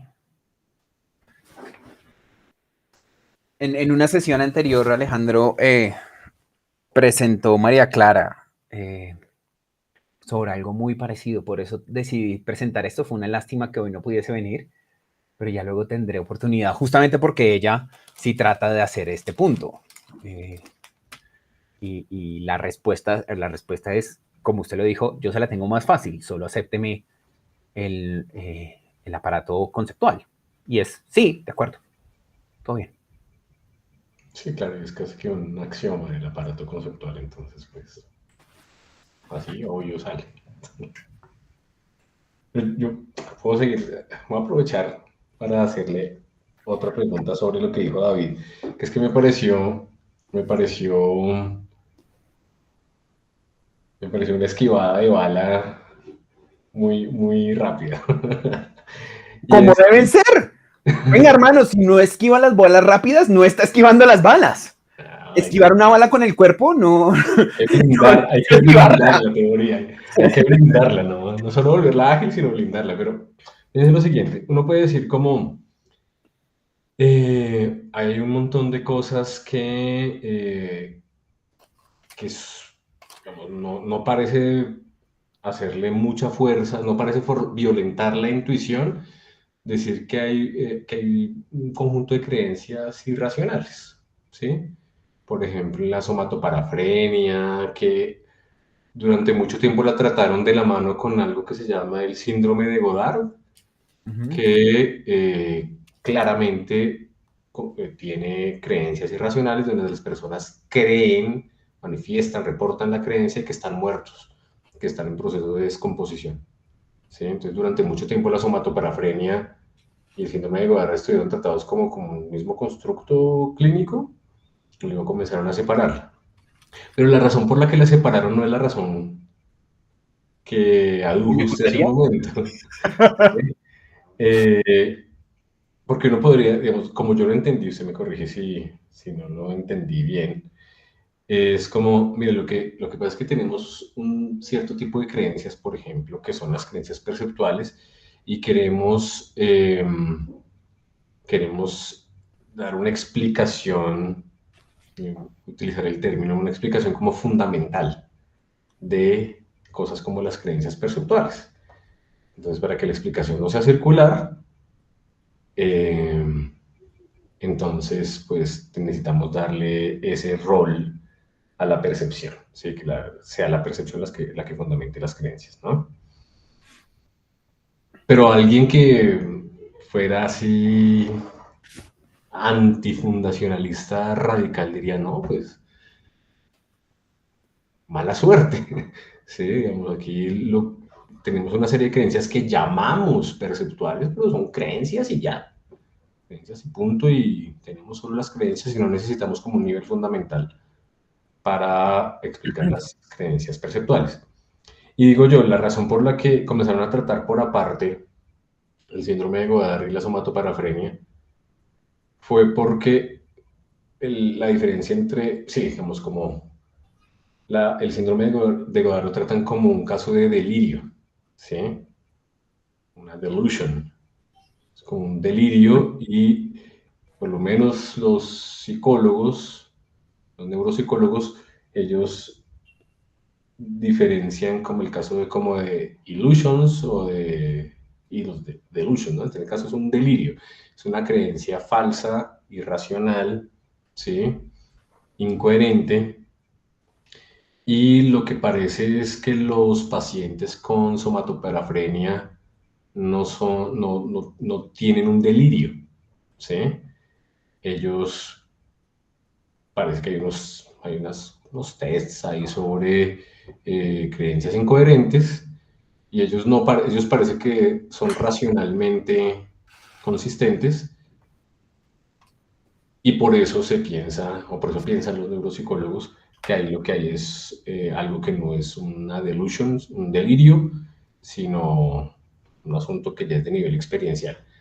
Entonces, bueno, digamos, mi pregunta ahí es, ¿cómo hace uno con el antifundacionalista radical que dice como no necesitamos un nivel fundamental para las creencias perceptuales? Uy, me perdí porque lo otro me pareció muy interesante y no entendí cómo, y me quedé pensando en eso y me quedé como viendo cuál era la posible objeción. Le voy a decir cuál pensé que iba a ser su pregunta y luego me A ver, expliqué su pregunta de verdad. Porque hágale. pensé que su punto era como, venga, pues esta gente, uno podría decir que tiene algún tipo de delusion, pero no. Es más difícil explicar el resto de su conducta si decimos eso, y yo en últimas parece que sí estoy diciendo que tiene unas creencias que no tiene justificación de nada. ¿Esta gente cuál? ¿Esta gente cuál te refieres? ¿Estás hablando de los sujetos que tienen somatoparafrenia? Gracias. Sí, en ese caso es como, sí, voy a desagregarlo un poco porque hay varias cosas ahí. La primera es que su argumento es como, oiga, es que necesitamos como un nivel de fundamentación de cosas como las creencias perceptuales, y si ponemos todo en el ámbito de las creencias, pues entonces ¿de dónde salen las creencias perceptuales? Entonces ahí uno tiene la posición del antifundacionalista muy radical, ¿sí? Y la otra es como, mire que la razón por la que separaron el síndrome de Goddard de la somatoparafrenia no fue una razón como para hablar de diferencia entre experiencia y cognición, sino que ellos lo que hacen es como algún tipo de test en el que tratan de identificar si las personas tienen creencias irracionales. Si no logran identificar creencias irracionales, dicen, esto no es una cuestión de delirio, sino es un asunto ya del nivel de la experiencia. Es otra forma de decir que la somatoparafrenia es un asunto experiencial, un asunto que está en la experiencia y no en las creencias.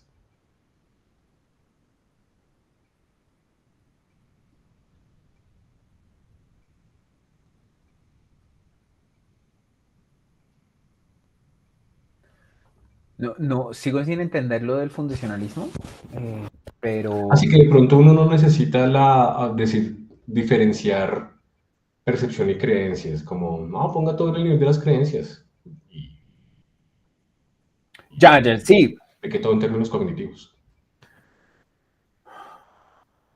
Tengo que ver esos casos, pero es que creo que parte de la diferencia de la somatoparafrenia como con otros delusions es que justamente lo que estaba tratando de decir es que carecen del sentido de sí, uno. Entonces, en ese sentido sí se parece a otros delusions. Si hay un problema sobre la conciencia de sí, solo que es muy experiencial, es muy física.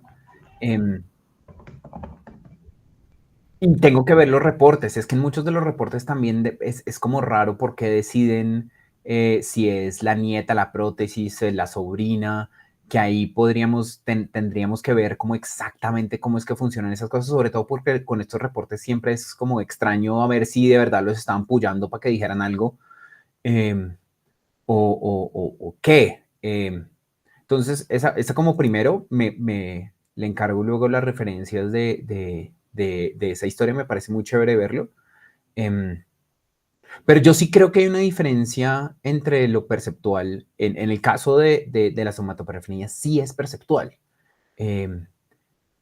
Y creo que la explicación va por... Y que sí, que todo bien que digan eso, porque lo que sucede es que al carecer de una explicación es que empiezan las confabulaciones, pero las confabulaciones son cosa de todos los días de los seres humanos. Como nosotros saltamos a conclusiones y en ese caso lo que pasa es que hermano, tiene que haber una razón por la cual usted está experimentando esta cosa acá.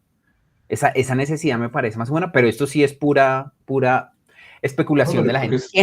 Creo que es defendible. Creo que es defendible decir que inducen la ideación, inducen la confabulación. Es como, no, es que no lo siento como mío, entonces ¿de quién es?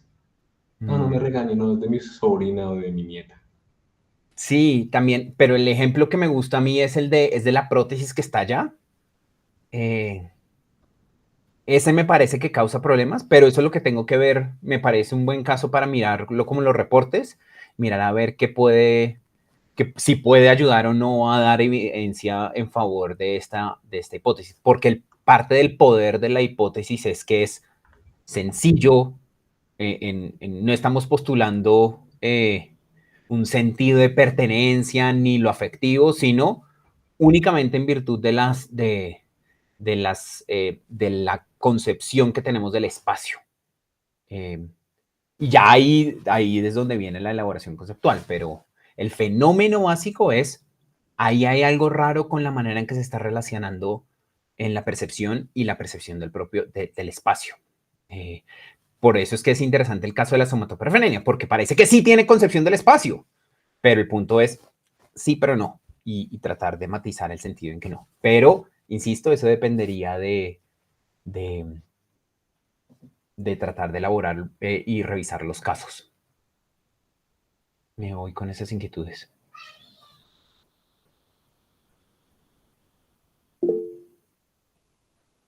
José Amago. Yo tengo una pregunta muy sencilla. ¿Qué papel juega en tus reflexiones, que no lo pude ubicar, la afectividad?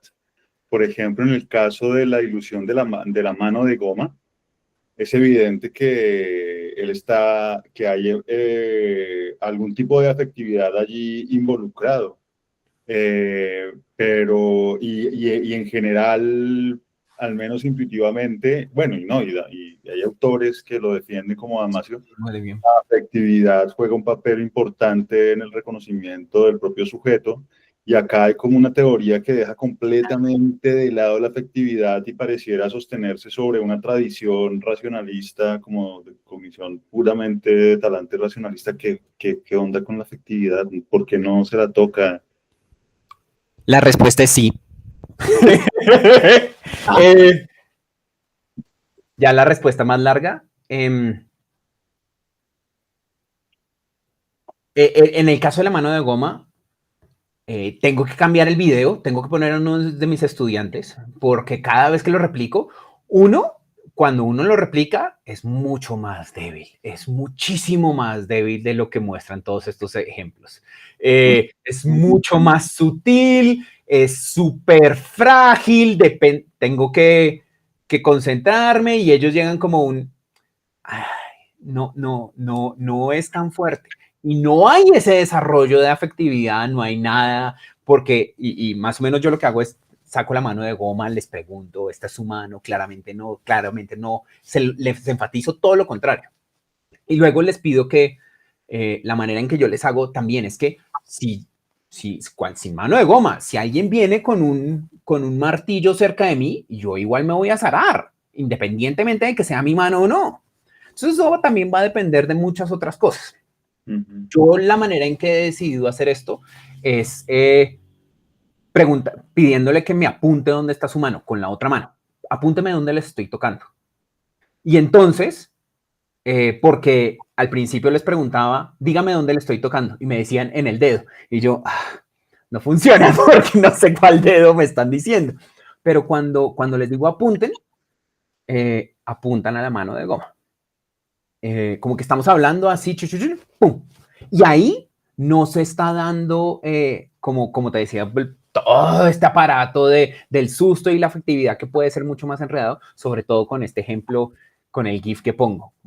Eso por una parte, al menos con la mano de goma. Con la mano de goma no se alcanza a desarrollar todo eso, porque mi punto no es negar la afectividad. Mi punto no es decir que la única manera de tener conciencia de sí es tener conciencia de este estilo, sino conciencia, 1, perceptual, y 2, en estos casos específicos. Uno perfectamente puede mantener otro tipo de relaciones y formas de autoconocimiento como relación afectiva con su propio cuerpo, que puede justamente estar anclado en esto. Pero por eso me sirvió mucho la pregunta de David al comienzo, porque me permite contar cómo, ¿por qué uno quiere decir este tipo de cosas? Para poder mantener el fenómeno más básico. Y es, si yo quiero dar una explicación adicional de la afectividad y no partir de la afectividad, podría empezar así. No sé si funcione, pero simplemente porque es tratar de suponerlo menos. Y sí, es súper, está dentro de una tradición, yo no lo llamaría racionalista, pero sí es una tradición que está tratando de dar cuenta de una relación dentro del sujeto con el mundo. Y que claramente estos llamarían como, no, venga. Por eso en respuesta Alejandro estaba tratando de decir, muchos no se montarían en este bus desde el puro comienzo en la relación perceptual, en la caracterización de la relación perceptual. Pero justamente el caso de la mano de goma me ayuda, por lo que te digo es, yo necesitaría ver dónde está la efectividad ahí, porque, y esto es puramente anecdótico, ¿no? Lo que yo no he hecho experimentos controlados al respecto de esto, pero lo hago mucho y justamente he estado tratando de separar la efectividad, sobre todo porque se lo hago a chinos de todas las edades, lo hago a jóvenes de primeros semestres, pero también a niños de colegio. Y yo no puedo asustar a un niño de colegio sin más. Entonces trato de como ser muy, muy cuidadoso con eso. Y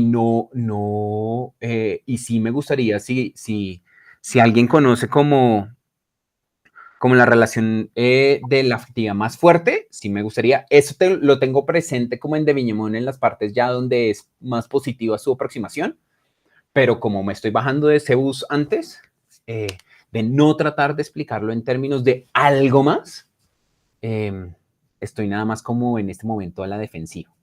¿Eso responde un poquito a la pregunta?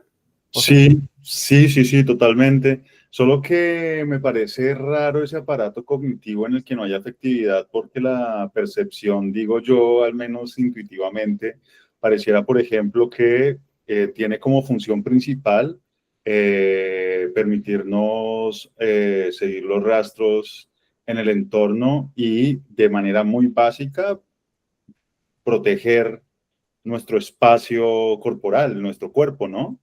Entonces, pensar en un aparato en el que no hay en absoluto afectividad es como, lo pienso yo, como construir un... Sí, estoy explicando un hombre de paja. Ajá. Sí, no pareciera tener nada que ver con la realidad, digamos. Esto tiene que ver con una estrategia argumentativa más amplia, es tratar de encontrar el rol de cómo es que debemos hacer, cómo vamos a entender la filosofía de la percepción de manera general. Y es que en muchas de las cosas de la filosofía de la percepción, las intuiciones filosóficas y los descubrimientos de la ciencia se van mezclando muy fuertemente. Y a veces no es claro cuándo es basado en la evidencia y cuándo es la evidencia junto con presupuestos filosóficos particulares. Entonces, esto hace parte de vamos a tratar de dar cuenta de algunas impresiones filosóficas únicamente como filosóficas. Y luego tratamos de elaborar lo más que se pueda eso. Y luego empezamos a ver los ejemplos específicos de otras aproximaciones de filósofos que tratan de sacar los experimentos. Y entonces ahí tenemos una pregunta es, ok, ¿cómo vamos a describir la percepción sin más? Va a tener que ser una mezcla de la elaboración filosófica y la elaboración científica.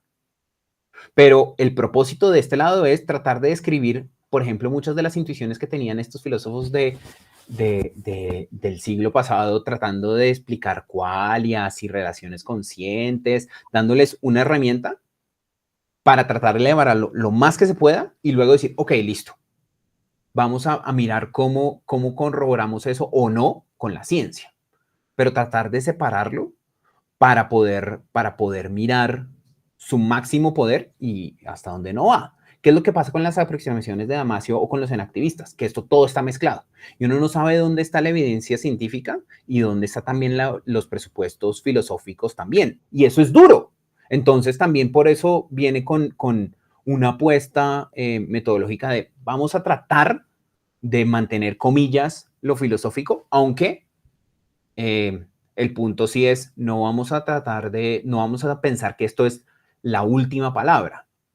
Tenemos que dar cuenta de la ciencia, pero metodológicamente la manera en que se está dando la relación entre esto es un enredo. Entonces, y esto Sotivio lo pone, me parece chévere, como trata de decir, vamos a hacer el esfuerzo de tratar de explicar sin la visión del ser humano desde una filosofía y luego la visión del ser humano desde la ciencia para mezclarlos. Porque hasta ahora está todo muy mezclado. No sé qué tanto futuro tenga la aproximación metodológica, pero sí es una apuesta para tratar de resolver problemas muy prácticos que se dan es en muchos de estos casos se va mezclando lo filosófico y la evidencia empírica que tenemos, y no es para nada claro cómo decir, al menos con esto, usted sabe cómo hizo Alejandro, venga, ¿qué hace con esta evidencia? Porque traté en la medida de lo posible no utilizar la evidencia como un argumento, sino de esto es compatible con la evidencia y hasta dónde nos lleva la evidencia. Pero es uno de los retos grandes que hay a la hora de tratar de hacer este tipo de proyectos. Sí, me hiciste acordar de un meme que leí en estos días que decía algo así como, antes de saber de qué se trata, me gustaría dar mi opinión. Sería como lo que el filósofo le diría al científico, ¿no? Como... Lo que tradicionalmente hemos hecho, sí, claro que sí. Esa me gusta porque sí, antes, pero el punto es porque eso presupone, si uno se va a tomar en serio el meme, que me gusta mucho, sería presuponer que la ciencia tiene la prioridad. Y esa es una postura filosófica en este caso también. Y que no va a tener posturas filosóficas propias. Entonces, por eso es que es una apuesta metodológica que choca mucho, porque en este momento hablar de percepción, la mayoría son o pseudoenactivistas o representacionalistas de una u otra manera que ya tienen como su aparato conceptual específico, y a nadie le gusta este tipo de perspectiva porque trata de mantenerse con lo mínimo. No hable de contenido, por ejemplo. No hablé de representación, no hablé de ninguna de las maneras particulares en que se podría sostener esto desde una visión científica, salvo respondiendo, salvo en respuesta. Pero no sé si tenga sentido, pero creo que, más bien, perdón, no sé si tenga futuro, pero creo que sí tiene sentido. Y me ha permitido como entender algunas cosas de por qué decir ese tipo de cosas. Claro, esto presupone una visión de sentido común que también podríamos rechazar. Pero entonces, fíjate que si lo hacemos así, ya pusimos de plano el asunto filosófico. Es primero, ¿cuál va a ser nuestra relación con estas intuiciones de sentido común? El punto de, antes de saber de qué se trata, es dónde empezamos. Wittgenstein tiene una cita muy chévere en Sobre la certeza, donde dice como, hay que cavar hasta los fundamentos, pero ni un paso más. Porque a veces sí está como la sensación de querer cavar más a fondo y tratando de mirar más allá. Pero esta es la cuestión filosofía, ¿dónde empezamos? Por eso vuelvo a la pregunta de David, porque de muchas de las respuestas depende de para qué lo queremos, para qué nos emprendemos este tipo de elaboración conceptual. Y entonces hay razones argumentativas específicas para dar cuenta de teorías del desarrollo, pero también como las maneras de establecer la relación entre la ciencia y la filosofía para dar cuenta de la experiencia consciente, por ejemplo. Porque la respuesta también podría ser, no, venga, la experiencia consciente solo le pertenece a los filósofos, los científicos no pueden decir nada, como sabe muy bien Alejandro. y eso es una respuesta, pero creo que también eso es muy mal recibido. Entonces trata de hacer un poquito de los dos. Chévere.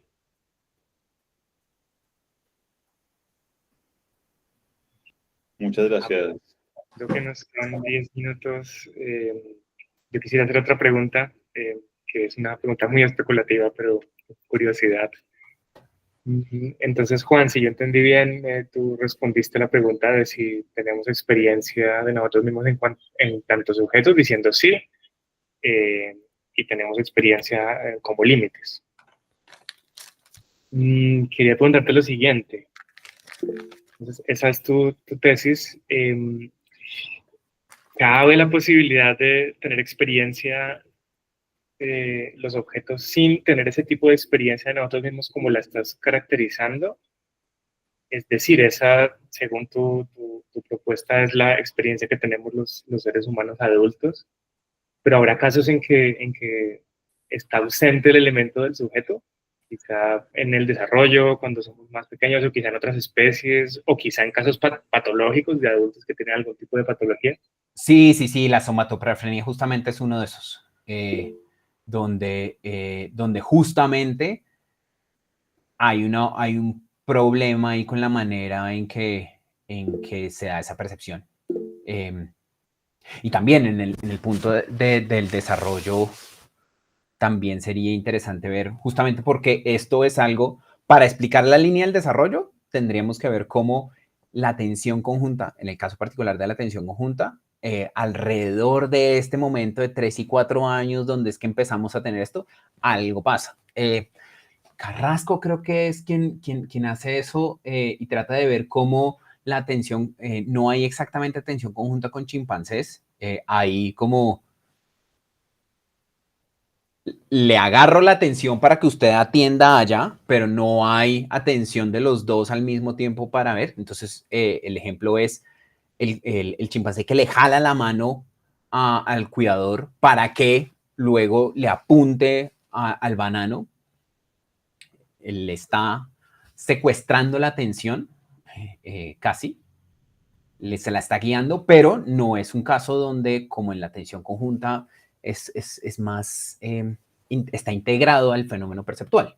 Entonces, eso por una parte sería como, de nuevo, pura especulación, pero por ahí podría ir una cosa. Y en el caso de las patologías como la somatoparafrenia, exactamente sería, ahí lo que sucede justamente es, no hay una buena, no hay una percepción del sujeto. Y por eso es que dicen, es mi abuela, es la prótesis, es lo que sea. Entonces, en la mayoría de los casos sí se da, pero puede ser posible y sobre todo en eso, con algunas cosas, ¿no?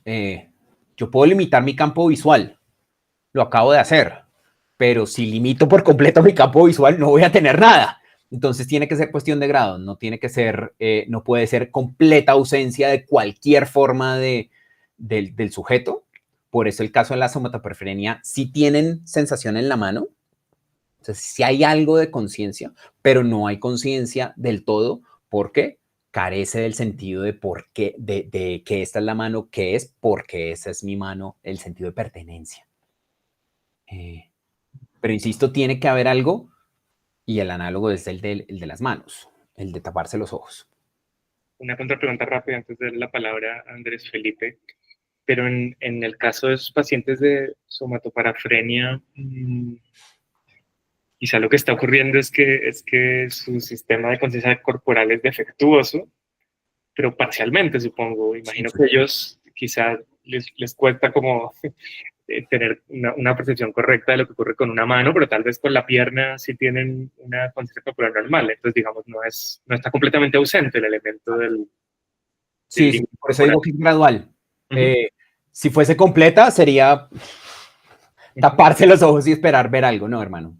No. Pero uno sí puede ver, incluso las cataratas, por ejemplo, es un fenómeno donde hay una disminución, pero sigue habiendo algo. Listo. Andrés Felipe, adelante. Hola, hola. Y bueno, qué pena no prendo la cámara, estoy por acá medio enredadito con el trabajo, pero bueno, muy gustoso de poder escuchar un poco las reflexiones del profe Juan Camilo. Me surgen, hay varias dudas que me surgen, pero quisiera de pronto puntualizar sobre el papel que tiene la memoria, porque si bien a una de las conclusiones a las que llega y es, digamos, que la percepción pareciese que es el límite para comprender, digamos, el sujeto, ¿cierto? Hasta qué punto, digamos, la memoria recurre también a venir a aportar a ese límite, porque podríamos suponer, digamos, que un sujeto que es electroestimulado en el cerebro o tiene cualquier tipo de estimulación visual, auditiva, ¿cierto? Pero no puede dar cuenta de esas experiencias perceptuales.